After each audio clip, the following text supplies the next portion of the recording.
Boa tarde, bom pomerídio. Olha a minha planta de abicoca de Damasco no Brasil, como é que está agora, super florida e linda.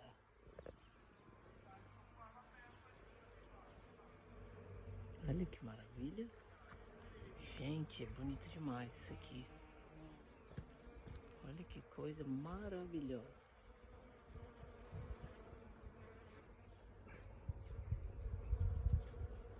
Tá toda cheia de folha, de flor, e não tem nenhuma folha.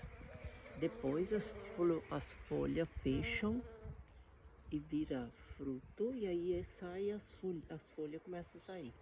Olha que lindo! Lindo!